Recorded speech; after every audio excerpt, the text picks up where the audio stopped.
Y pedimos, Señor, que la palabra que vamos a escuchar, el testimonio, mi Dios amado, ese mensaje que vamos a oír, sea usado por tu Espíritu Santo en nuestra vida para bendecir, y que la porción que hoy hemos venido buscando, mi Dios amado, podamos llevarla para esta semana, como dice nuestro Padre nuestro, la oración modelo de nuestro Señor Jesucristo: el pan nuestro de cada día, dánoslo hoy, Señor. Y eso es lo que queremos, que tú nos des el día de hoy esa bendición para cada día de esta semana, para cada día del mes, en el nombre de Jesús. Gracias, Dios. Amén. Aleluya. Ezequiel capítulo 37, versículo 1 al versículo 3. Ezequiel 37, versículo 1 al versículo 3. Alabado sea el nombre de Jesús. Aleluya. Sea el nombre de Jehová bendito. Dice la Escritura, honrando al Padre, al Hijo y al Espíritu Santo, en Ezequiel 37, versículo 1. La mano de Jehová vino sobre mí, y me llevó en el Espíritu de Jehová, y me puso en medio de un valle que estaba lleno de huesos, y me hizo pasar cerca de ellos por todo alrededor. Y he aquí que eran muchísimos sobre la faz del campo, y por cierto secos en gran manera. Y me dijo: Hijo de hombre, ¿vivirán estos huesos? Y le dije: Señor Jehová, tú lo sabes. Pueden sentarse los que están de pie. Exaltado sea el nombre de Dios, alabado sea el nombre de nuestro Señor Jesucristo. Me llama la atención algunas frases de estos tres versículos. Me llama la atención, y de ahí yo quiero iniciar.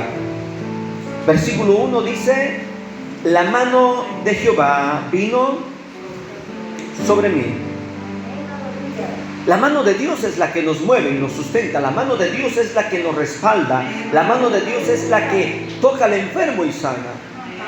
La mano de Dios es la que hace las cosas. La mano de Dios es la creadora. La mano de Dios está involucrada en muchos pasajes de la Biblia, siempre en relación a nuestro bienestar, bendición, construcción, edificación, y aún para destruir aquello que el diablo ha levantado en contra de nosotros. Pero en este momento el versículo, el profeta está hablando, dice: la mano de Dios vino sobre mí. Una cosa es estar sobre y otra cosa es estar debajo. Cuando el Espíritu de Dios nos mueve, nos abraza, no nos agarra como un animalito hembra agarra a su cachorro de la nuca y lo va llevando colgado. No es así la expresión. La expresión dice: vino sobre mí, es que garantizó protección total para el proceso en el cual el profeta iba a estar. Jesús fue llevado por el Espíritu al desierto, ¿para qué? Para ser tentado por el diablo. Ahora, entre ser llevado por el Espíritu para ser tentado por el diablo, o ser llevado por el Espíritu para estar en un lugar que no queremos, no sé cuál sería el mejor lugar. Si Dios nos diera a escoger, ¿qué quieres? ¿Que te lleve para ser tentado por Satanás, o que te lleve a este valle de huesos secos? ¿Cómo estará el aire contaminado, la atmósfera, el polvo, el ambiente?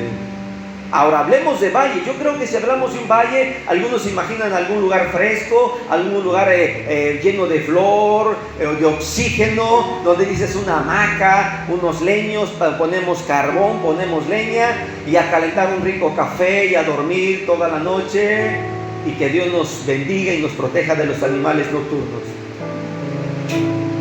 No sé si alguna experiencia has tenido así en el campo, de pasar unas 2-3 horas respirando aire puro, que tus pulmones se vuelvan a llenar de aire limpio, ser partícipes del oxígeno puro que tienen los árboles.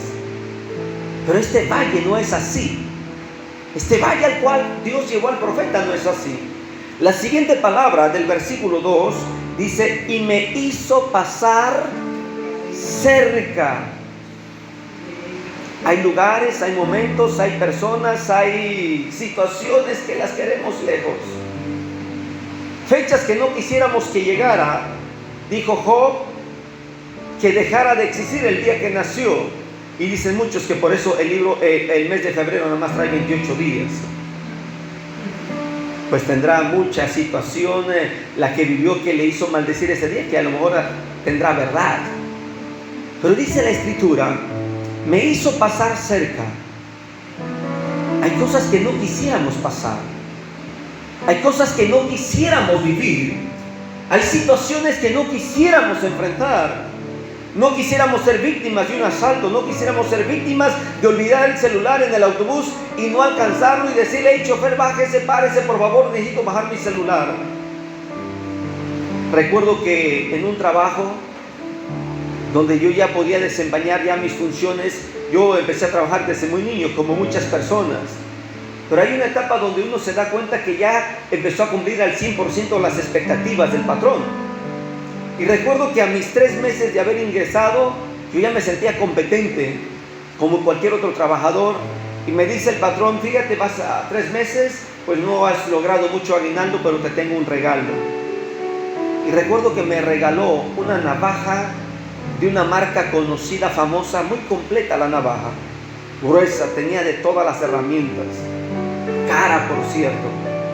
Así es que cuando yo la recibo, aquella navaja, yo me sentí contento, porque a mis 3 meses de trabajo me estaba dando más de lo que yo podría haber recibido como aguinaldo de ese año. No, yo andaba emocionado, le enseñé a mis padres, a mi familia, a mis compañeros en el grupo musical, y yo me sentía el que traía una caja de herramientas múltiples, la cocina, traía todo en esa navaja. Viajé a tocar al Estado de México y de regreso en el autobús, que se me queda en el asiento. Llegué a la casa y sentí que algo me faltaba en el pantalón y fui a revisar mi maleta, mi equipaje. No había aquella navaja y agarré la bicicleta y me fui por aquella calle donde había caminado y no encontré nada, y llego a la terminal y pregunto por el autobús y dicen: siguió su ruta. Y se marchó mi navaja. Se fue. Le lloré tanto a esa navaja, y recuerdo que el lunes siguiente no sabía si decirle al patrón: compre otra, yo se la pago, o decirle, porque me daba miedo decirle que había perdido aquel regalo. Tenía miedo a enfrentar esa etapa emocional, hasta que pasó por el tiempo y me dice mi patrón: oye, Toledo, ¿y la navaja que te di? Dije: pues no sé si decirle que está muy guardada o que la perdí. Dice: ya no me digas, la perdiste. Siguientes vacaciones, mi patrón fue movido a misericordia y me dio una misma marca, pero una versión más chiquita. Y me conformé con eso. Pero hay momentos que no quisiéramos vivir, pasar cerca de aquello. Cuando comencé a viajar a la Ciudad de México, y yo le digo a mi padre: padre, qué valentía tuviste, dejarme a los 8 o 9 años ya, poder viajar, entrar al metro, sin ningún problema, viajar a la ciudad, a la capital, comprar instrumentos. Para mí era difícil conseguir baquetas, mis accesorios de batería.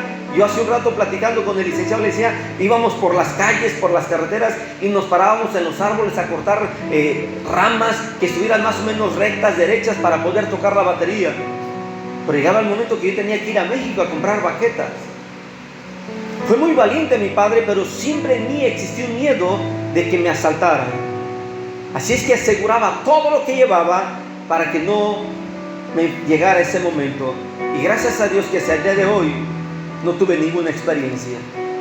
Pero hay cosas en la vida que no quisiéramos vivir de cerca. La muerte de un ser querido. El despojo de la casa porque no pudimos pagar la deuda.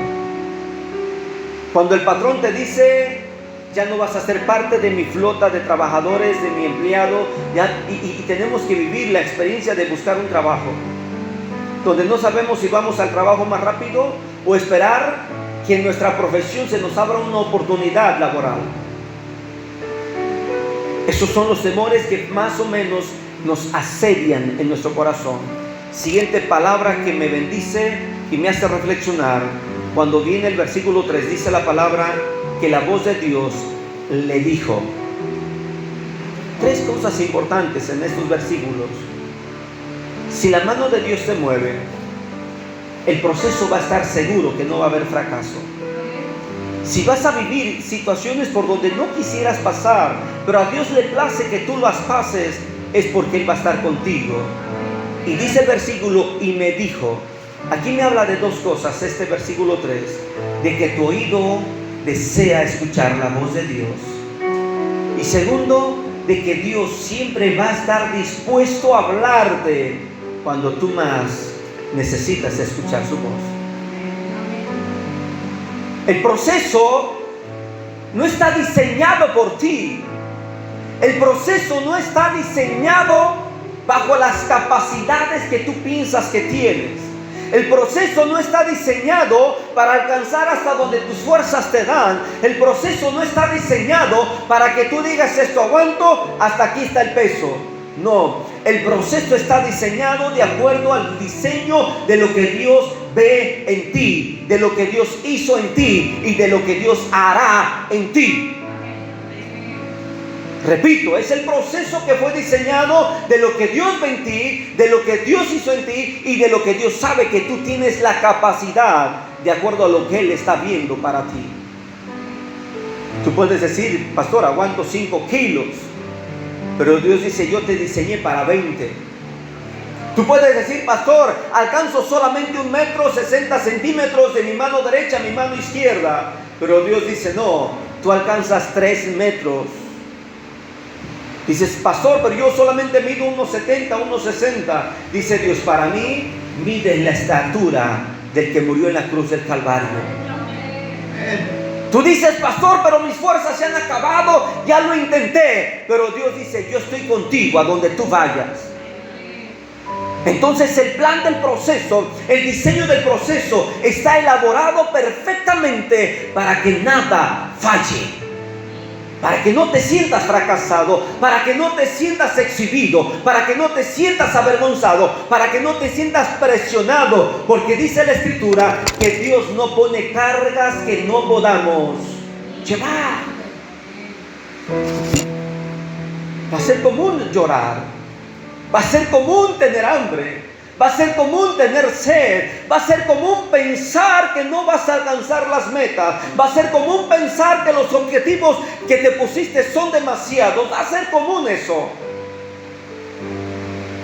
Pero acuérdate que en el tercer versículo va a escuchar la voz de Dios donde dice, y me dijo. ¿Qué te dice Dios? ¿Acaso Dios te está diciendo que eres un fracasado? ¿Acaso Dios te está diciendo, mira esos huesos, así vas a terminar tú? Dios no juega con nuestros sentimientos. Al pecado lo llama pecado. Y si en tu vida hay pecado, te está diciendo arrepiéntete y no vuelvas a pecar, porque Dios llama las cosas como son, no a medias. Dios no llega a decirte, échale ganas, mira lo que hiciste. No, Dios dice, arrepiéntete, no lo vuelvas a hacer. Lo que hiciste estuvo mal, te va a marcar tu vida, va a traer consecuencias, pero yo estaré contigo cuando lleguen las consecuencias.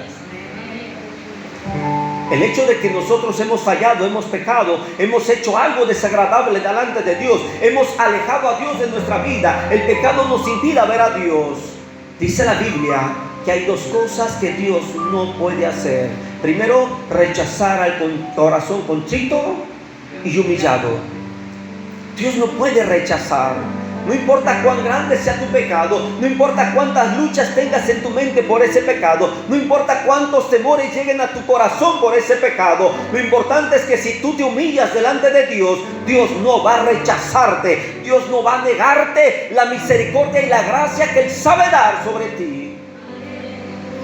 La segunda cosa que Dios nunca puede hacer es mentir. Y si Él lo dijo, lo hará. Y es claro, Él cierra puertas y nadie más puede abrir. Él abre puertas y nadie más puede cerrar. Y la misma puerta que abrió va a ser de bendición para tu vida, como aquella puerta que Dios cerró va a ser de bendición a tu vida. No le ruegues a la persona equivocada. No esperes en la persona equivocada. Espera en Dios. Y no vivas con la ilusión de que Dios te va a dar a esa persona para hacer feliz tu vida. No, la felicidad depende de Dios. No es la persona, no es su belleza, no es su capacidad, no son sus músculos, no es su lavadero en el tórax, no es lo que tú ves, es lo que hay en su corazón para ti. Dice la Escritura que el profeta, vayamos al versículo 1 de nuevo. Dice el versículo 1, y me puso en medio. ¿De qué? ¿Cuál es tu valle? ¿Cuál es tu valle? Algunos tienen valle de huesos, otros tienen valle de miedos, temores, de fracasos. Ya no lo intento, ya para qué voy, ya para qué oro. Algunos tienen valles de prosperidad, tienen una suerte, de verdad demasiada suerte. Se sacan todos los premios en cada sorteo que compran, menos la Lotería Nacional. Cualquier detallito mínimo y tienen suerte. Se encuentran dinero, ¿sí o no? Dejan la comida 24 horas fuera del refrigerador y hasta huele más rica. Pero hay otros que, qué desgracia, tantito se te pasó y ya está toda la cocina oliendo a cedo. Pero ¿por qué a fulano o a fulana no se le aceda la comida? ¿Qué suerte tiene? Hiciste la comida perfecta para tu familia y el primero luego te dice está salada, el segundo está picosa, el tercero no tiene sabor. ¿Qué suerte tiene la gente? Hay unos que tienen valle de desgracia en su alrededor. Todo lo que tocan se maldice. Hay otros que tienen valle de arrogancia, de orgullo, aparentan ser lo que no son. ¿Sabes por qué Dios pone a cada uno en diferentes tipos de valle? Porque siempre hay un propósito de Dios. ¿En qué valle estás tú? Versículo 2. Dice el versículo 2, al finalizar, hace una afirmación y dice, por cierto. ¿Cuál sería tu por cierto? Dirías, pastor, por cierto, antes de venir al culto todavía me llegó la última hojita que dice que requieren mi último pago. Por cierto, los últimos frijoles que tenía se me quemaron. Es como la cereza en el pastel, pero en versión contraria.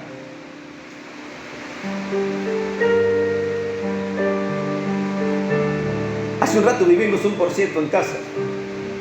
Desde anoche, dice mi hija, se me antojó un pedazo de queso fundido en el comal.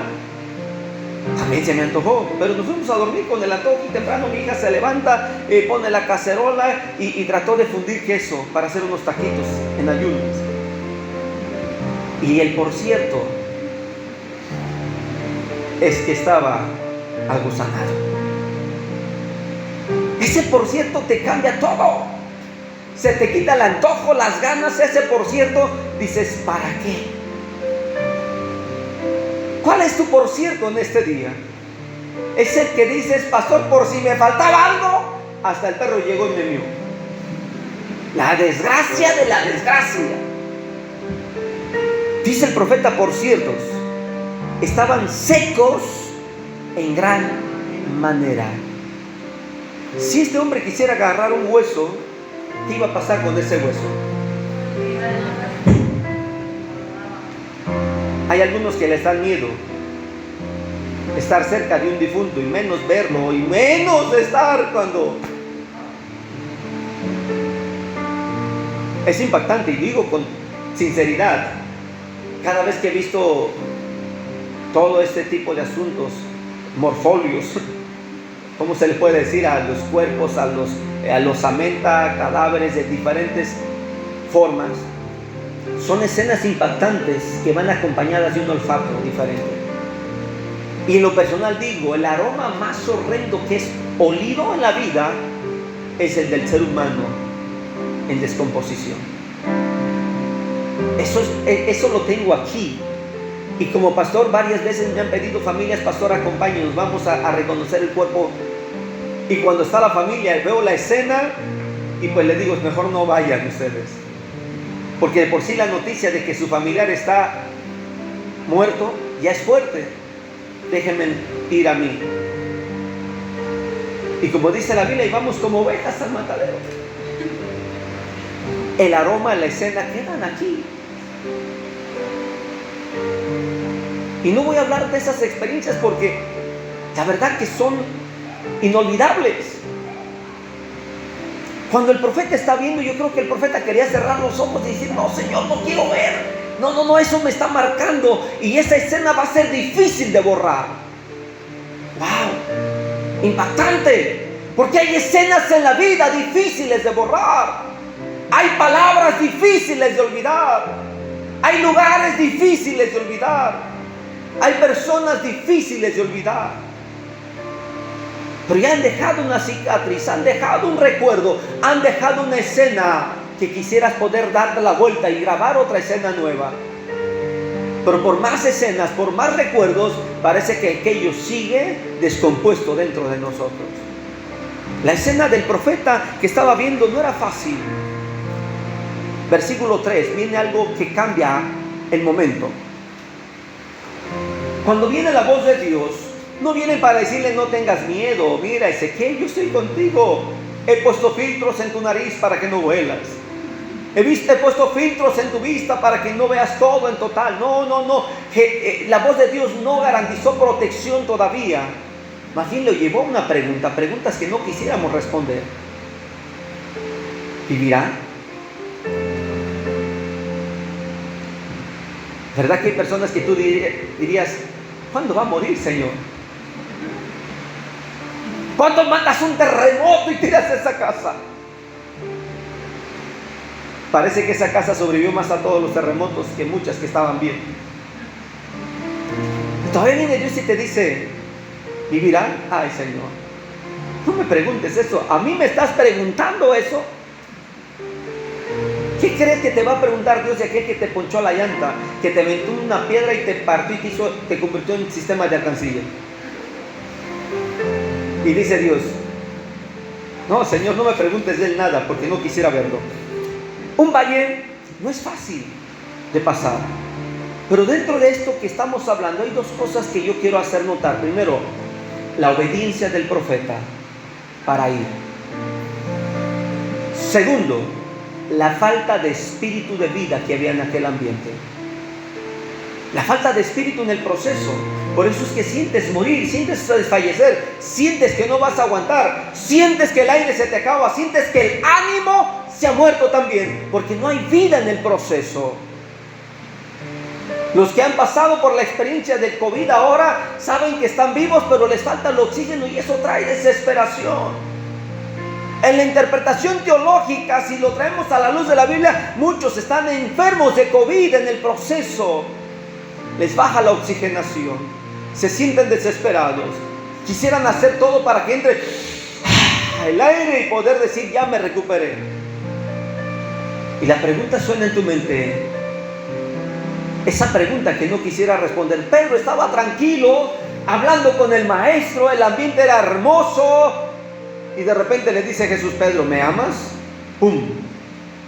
Creó un silencio, creó un ambiente diferente, que al grado que todos los discípulos, ¡wow! ¡Qué pregunta! Esa pregunta también va a llegar a tu vida y te va a impactar, va a crear un silencio que no quisiera responder. La respuesta de este hombre fue muy sensata. ¿Qué le dijo este hombre? Señor, yo no lo sé. Yo creo que Ezequiel se estaba controlando. Ay, Señor, si tú supieras lo que siento, pero nada más porque tú estás aquí y tú me trajiste, si no, yo ya estuviera fuera. Cuando Dios nos hace pasar por esos momentos, nos damos cuenta de que estamos hechos y nos damos cuenta si tenemos firmeza en lo que hemos dicho. El libro de Job registra la historia más trágica que cualquier hombre puede vivir. Hasta el día de hoy creo que no he encontrado una historia a ese grado y a ese nivel. Y lo digo con todo respeto a aquellos que ya han vivido historias y tragedias. Pero la historia de Job termina cuando dice, y se acordó Dios de Job. Y digo, entonces Dios se olvidó. No. ¿Sabes qué sucede? De que Job en el proceso, por darle atención a los amigos, dejó de hablar con Dios bien. Y cuando hablaba con Dios era para cuestionar a Dios, basado en la plática que tenía con los amigos. Analiza las conversaciones de Job, que hablaba con Dios y Dios lo reprendía y le dice a Dios, a ver, ¿tú hiciste eso?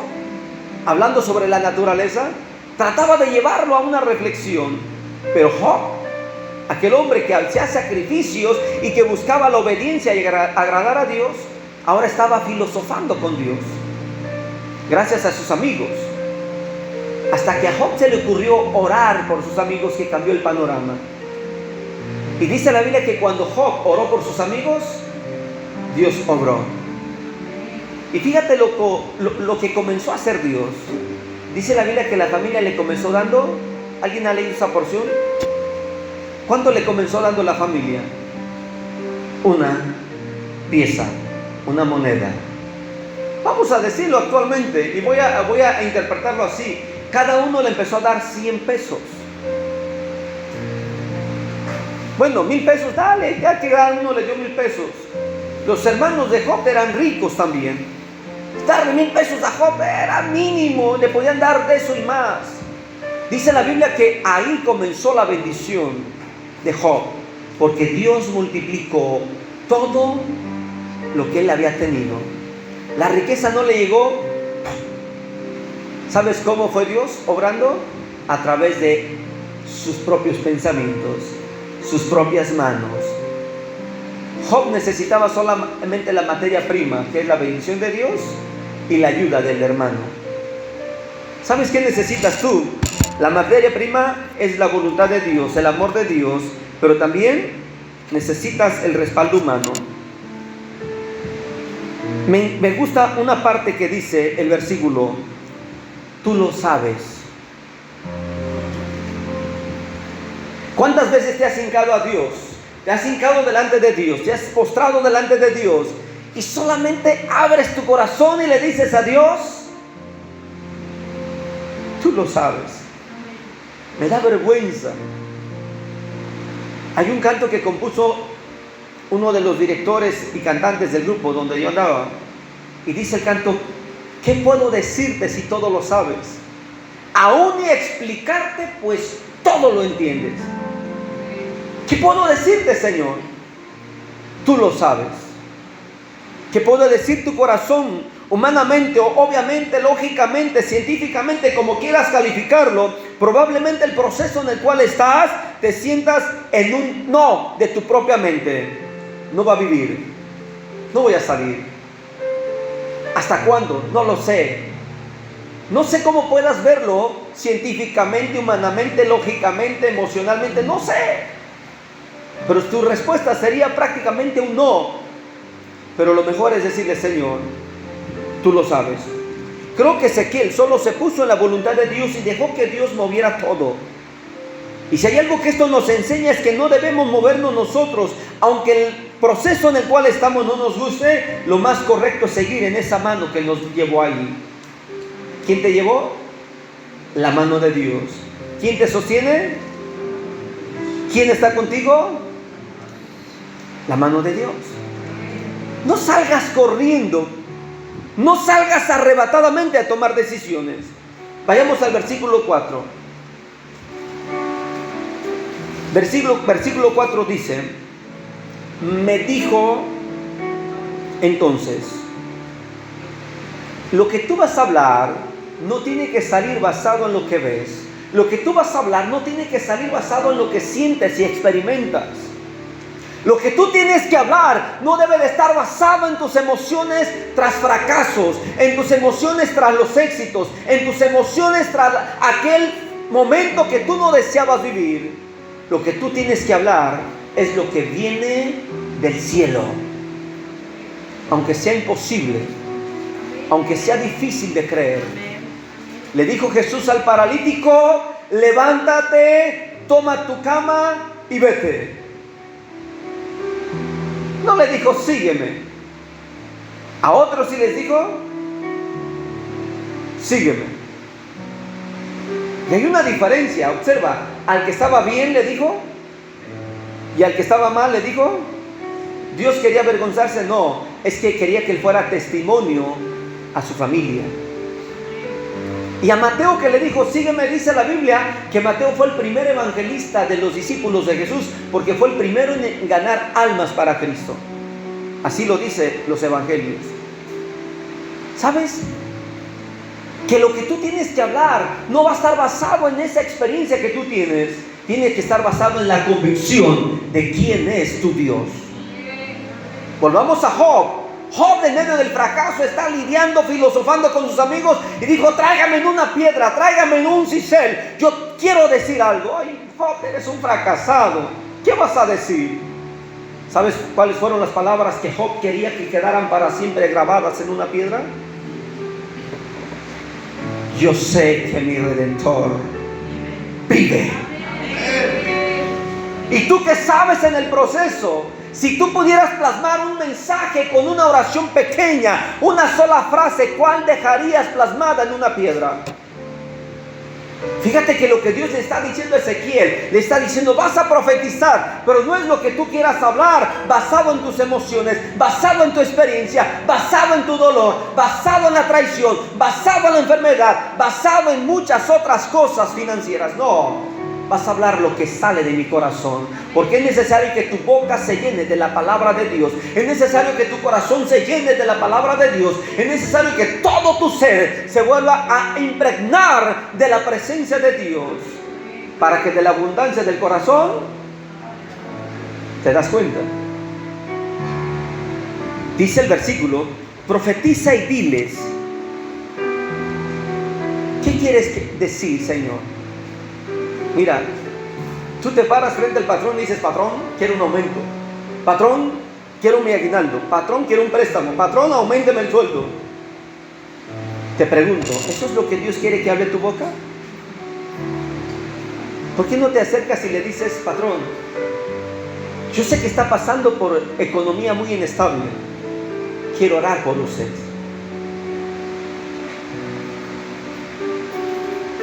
Pero tu corazón dice: no, no ibas por oración, ibas por un aumento de salario. ¿Te das cuenta? Entre tu emoción, tu corazón y lo que Dios quiere que tú hables, a veces hay una distancia enorme. Te pregunto, ¿qué te conviene? ¿Hablar lo que te sale a ti hablar o hablar lo que sale del corazón de Dios? Hay muchos que hablan de estos versículos y dicen: no, tú profetiza, profetiza y profetiza. Bueno, habla lo que tú quieras y profetízalo, pero si no sale el corazón de Dios, no se va a cumplir. Profetízale a tu hijo que se va a casar con la Miss Universo. Y si nada más se queda con el puro universo, no te espantes.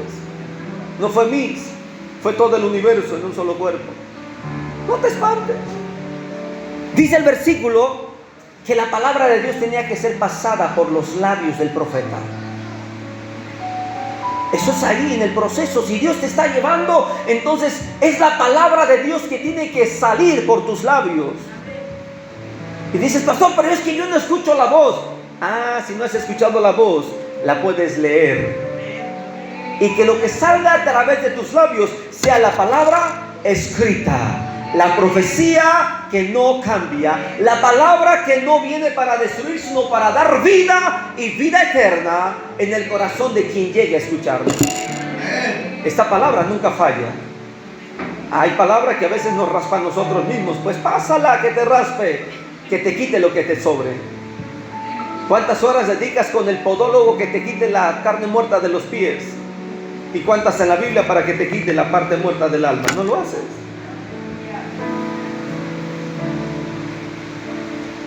Uñas enterradas, queremos el manicure, pedicure perfecto para lucir los zapatos, las mujeres.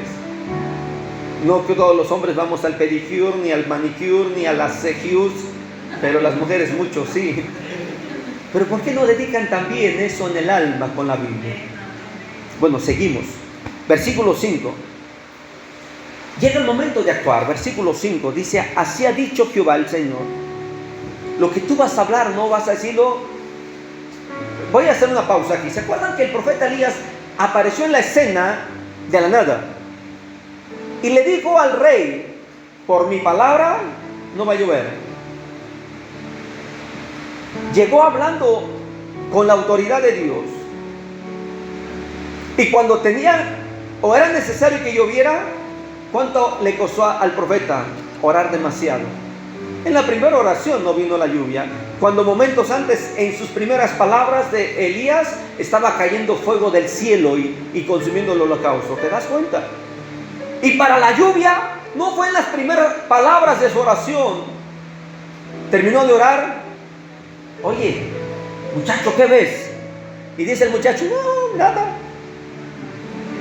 Yo creo que el profeta debe haber dicho, ya el espíritu de visión se me fue. No le reclamó a Dios, Señor, ya no veo, no. Una hermana, estábamos en un culto, ahorita me acordé. La hermana estaba dormida en el mensaje y se fue la luz. Ahora que la hermana se ponía en una parte de la esquina donde ni la luz de la calle ni las ventanas entraba. Y casi la mayoría de iglesias, cuando se va la luz o pasa algo, gloria a Dios, aleluya, y ¡pum! Y la hermana despierta. Y recuerdo bien porque estaba cerca de mí, dijo, pastor, ore por mí, me quedé ciega. Y le grita a su hija, cállate mamá, se fue la luz. Todos habíamos quedado ciegos. ¿Qué me pasaría si tú le dices, Señor, déjame hablar a mí? ¿Qué le dirías? Ah, fui yo. El profeta Elías no le dijo a la lluvia, lluvia, yo te corrí, ahora vente. No. ¿Qué hizo Elías? Volvió a orar. Y dice la Biblia que lo tuvo que hacer 7 veces. Gracias a Dios que a la 7ª, si no todavía el profeta Elías siguiera orando. ¿Sabes? Esto me enseña que si en tu oración no tiene respuesta, tú debes de seguir orando. Dice el profeta Ezequiel, vayamos de nuevo al versículo 5, así ha dicho Jehová. Y empieza el profeta a hablar, y fíjate que le habla como si hubiera espíritu de vida, como si tuvieran las orejas, y le dijo, yo hago entrar en espíritu en vosotros. ¿Dónde estaba la oreja de esos difuntos? Háblale a ese muro, lo mismo te van a oír aquellos huesos. Porque es que Dios te hace hablarle a alguien que nunca te va a oír. Así pasó, ahora entiendo por qué mis hijos no quieren. Te ignoran. Y tú háblalo, tú no te preocupes si no te van a prestar atención al momento, tú háblalo. Si tu marido no cambia, tú háblale de Cristo. Si tus hijos no quieren, si tus yernos no quieren, si tus nueras, tú sigue hablando de Cristo, porque esos huesos un día, tarde o temprano, van a cobrar vida. Algún día tus voces, tus palabras serán su peor tortura, y cuando tú ya no estés con ellos, estés en presencia de Dios, el yerno va a decir, me acuerdo cuando mi suegra me decía esto. Hay muchas personas que han muerto y nunca se dieron cuenta que sus hijos, después de su muerte, se convirtieron al Evangelio, porque esa voz que ellos hablaron fue el eco que retumbaba en su pecho y en su corazón. Tienes que hablar lo que viene de Dios, no lo que sale de ti. Versículo 6, y añade el versículo 6 como si ellos ya estuvieran escuchando, y le empieza a hablar los detalles del proceso. Dice, y pondré tendones sobre vosotros. Los detalles del proceso tienen que ser solo cuando estás sujeto en la voluntad de Dios y no te mueves. Platicando ayer con un hermano, me dice, hermano, me da vergüenza decirlo, pero yo le fallé a Dios, pequé, y le estoy echando ganas de nuevo, y aunque estoy aquí, me duele. Mi pasado es pesado. Y no tengo libertad a veces de levantar manos porque viene mi mente y me dice, ¿y te acuerdas de esto? Y me da vergüenza. Los detalles del proceso, Dios los ha cuidado. Salmos capítulo 23 dice, aderezas mesa delante de mí. Otra versión lo dice de manera diferente. ¿Cómo dicen otras versiones? Que no sea la versión 60 para que podamos entender ese versículo. Salmos 23, versículo 4, si no mal recuerdo.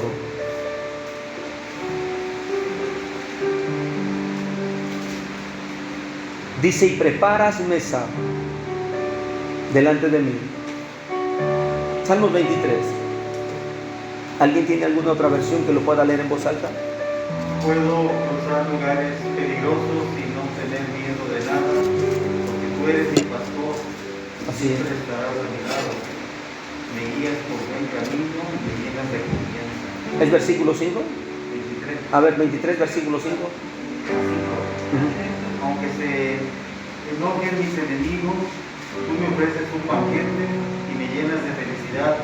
Me das un trato especial. ¿Se da cuenta? ¿Es la versión? Nueva traducción. Lenguaje actual.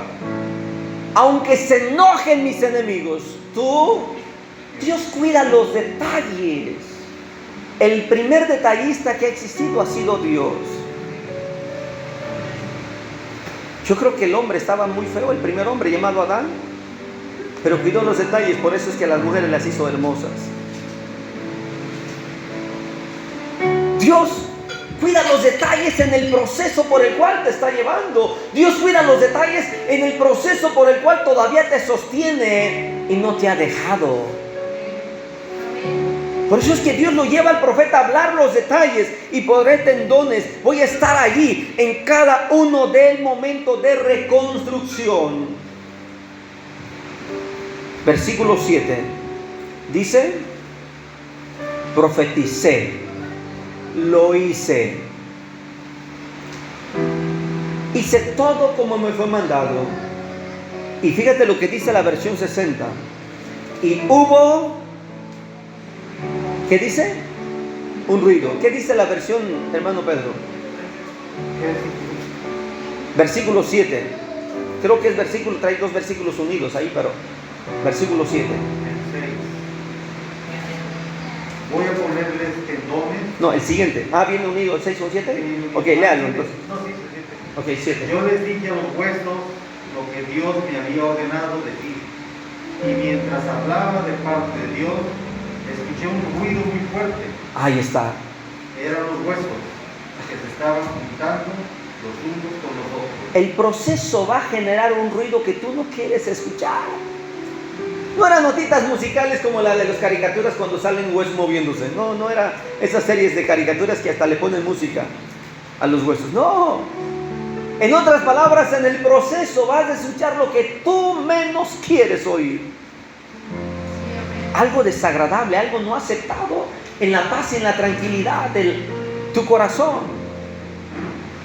Aquello que no quisiera ser testigo, dice Dios, aguanta, no te muevas. Quiero que escuches. La versión 60 añade algo más y dice que también hubo un temblor. No sé si el temblor fue dentro del profeta por el miedo o fue literal. Pero si me quedo con la versión 60 solamente, me acuerdo que dice la escritura que cuando Pablo y Silas se encontraban en la cárcel, ellos estaban cantando y orando. ¿Y qué sucedió? Un temblor.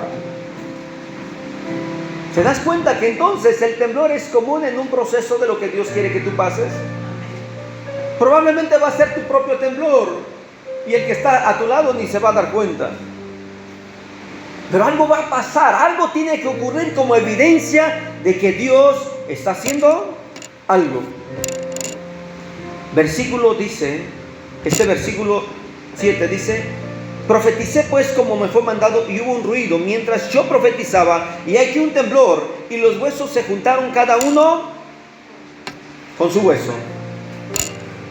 Y miré, y he aquí tendones sobre ellos. Y fíjate cómo va describiendo los detalles de lo que Dios había planeado. Imagínate cómo Dios les da a cada uno de esos cuerpos que estaban desmembrados su forma original.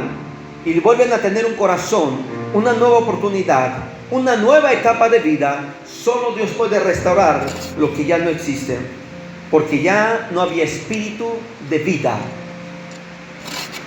El espíritu de vida en tu proceso puede ser la falta de oportunidades. Espíritu de vida que no está en tu proceso puede ser la falta de credibilidad o de créditos que ya no tienes, porque ya no hay espíritu de vida.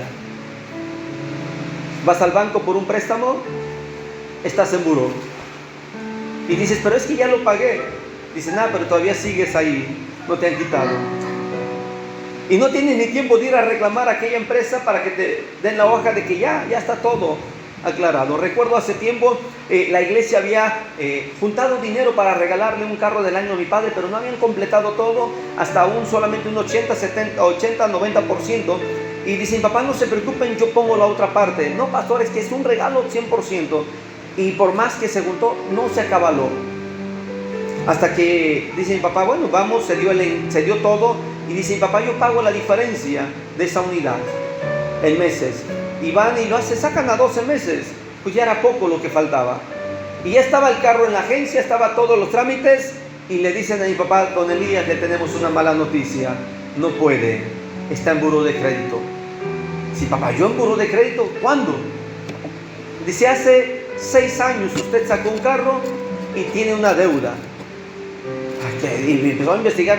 No, pues mi papá fue solamente el que sacó o firmó como aval, o no sé si sea así correcto. El carro era para otra persona, un familiar. Y el carro lo pagaron, en 6 meses lo pagaron. Pero la sorpresa es que habían quedado 4 pesos con 50 centavos pendientes. Al dueño, es más, ya había vendido hasta el carro con todo y factura. La agencia le entregó la factura por 4 pesos con 50 centavos. Mi papá estaba en un buró de crédito. Agarra a mi papá y me dice: vete al banco y deposítale 50 pesos. Les falta dinero a esa agencia. Están pobres. Y yo voy al banco a depositar los 50, me habían dado el número de cuenta y todo. Y habla el de la otra agencia donde estaba el carro detenido. Dice: no deposite los 50, nada más los 4 con 50 centavos. Le digo: ¿por qué? Bueno, pues dice: no, es que si depositas todo, entra en otro proceso. Y no, ya queremos que nos liberen el carro, en la hoja de que no hay nada. Deposité los 4 y me dice el del banco: ¿nada más 4.50? Y me dijo la marca de la agencia, de la empresa de carro. Sí. Y le cayó. Le digo: no se preocupe, es que por causa de eso nos subieron a buró de crédito. Le digo: pues ya, vamos a salir. 24 horas estaban entregándole el carro a mi padre con la hoja de la agencia. El señor Elías se ha pagado y vamos a bajarlo del sistema en cuanto se pueda. ¿Te das cuenta? Es ese ruido que tú no quieres escuchar en el proceso. Es lo que tú tienes miedo de enfrentar todavía, que aparte de todo lo que has vivido dices no. Puedo comprender esto y ya con eso termino. Procesos. Hay recién muertos. Los recién muertos representan esas etapas a los cuales apenas están entrando a un proceso que no quisieran vivir. Segundo tipo de proceso son los que ya murieron, pero todavía tienen parte de carne, de músculo, y están en descomposición. Esto es un proceso, una etapa en el cual empiezas a darte cuenta de la relación, de la realidad. Te estás dando cuenta que no hay futuro, que no hay nada seguro y que no hay más que el camino al divorcio, el camino a la separación, el camino a la decepción, el camino a lo cual estás consciente que vas a perder las propiedades o que ya no hay solución al respecto. El segundo tipo de muerto que el cual el profeta estaba viendo es el muerto en el cual sus huesos están secos pero no se han deformado. Sigue la figura esquelética. Este representa a aquellos que ya se sienten despreciados, que el colegio le dijo: debes mucho y te vamos a dar de baja, ya no puedes volver a estudiar con nosotros. De aquel que le dijo el médico: no te queda más que vas a estar viviendo con ese tratamiento, y de aquí hasta que tus días terminen. Pero viene el cuarto proceso de grado en el cual el profeta está viendo, el que todavía sus huesos existen, pero ya no tienen la forma. Yo te pregunto, ¿en cuál de estas 4 etapas estás en el proceso? ¿El que todavía piensas que hay esperanza, pero vas camino y quisieras regresar? ¿O en el que ya estás descompuesto y dices: esto ya empieza a apestar? ¿O en el que dices: bueno, todavía hay algo de esperanza? ¿O el que todavía dices: ya, esto es fatal? Esta etapa final donde ya no hay forma de recuperar huesos, porque si los agarras se pulverizan. Te dice Dios: vas a hablar lo que yo te diga, no lo que tú quieras. No es lo que a ti te nace oír, sino es lo que yo quiero que tú hables. Ver, oír, sentir las cosas deben de ser dentro de las características que Dios quiere que tú sientas, como Dios quiere que tú oigas, como Dios quiere que tú veas. Un hombre le dijo a Jesús: mi hija está enferma en casa. Observa, mi hija está enferma en casa. Estaba hablando con Jesús. Van camino a casa de Jairo. Y dice la Biblia que cuando iban camino surge otro milagro y Jesús está detenido. Y mientras Jesús está hablando con esta mujer, este hombre escuchó lo que no quería y ni se imaginó oír. Ya no molestes al maestro, ya no lo lleves. Tu hija, es cuando el corazón se parte, se hace como el vidrio templado.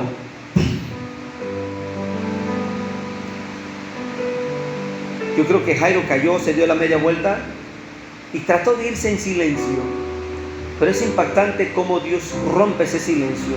Le dice Jesús a Jairo: Jairo, escucha, Jairo, cree solamente. Y esa es la etapa final, cuando tú ya no quieres hablar lo que Dios quiere que tú hables, cuando tú ya sientes que tu fe se agotó y dices: Señor, ya no te creo la verdad, ya no creo. Pero dice Dios: hey, si no quieres hablar lo que quiero que hables, no lo hables, pero por lo menos cree. El único que pido, no dudes, el proceso va a ser finalizado, el proceso va a ser completado, créelo solamente.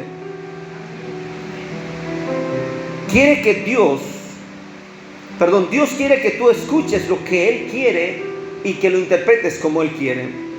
Creo que hay algunos muertos a tu alrededor que quisieras ponerles el ventilador a todo lo que da. Que el ventilador se los lleve, ¿verdad?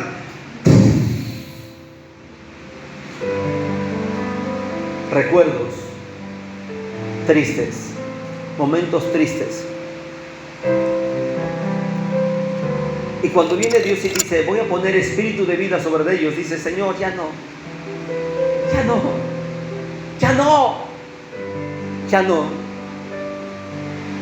Ponte de pie. Nadie puede ir a tu rescate, solamente Dios. Nadie puede sustentarte, solamente Dios. Nadie puede cambiar la realidad, solo Dios. Si Él te llevó, Él puede hacer el cambio. No reniegues. Probablemente digas: Señor, pero pequé. Dios ya sabe que ibas a pecar en el proceso. Ya lo sabía. Dile a Dios: Espíritu Santo, aquí estoy. Aquí está mi vida. Es cierto que por causa del proceso llegué a renegar. Me sentí solo. Pequé. Como el pueblo de Israel, cuando Moisés tardó, se hicieron una imagen de oro. Yo también, al tardar en el proceso, llegué a pecar y a fallar. Empieza a hablar con Dios y deja que el Espíritu de Dios ministre tu vida. Padre, aquí estamos, Señor, necesitando de ti cada día, necesitando de ti, mi Dios amado.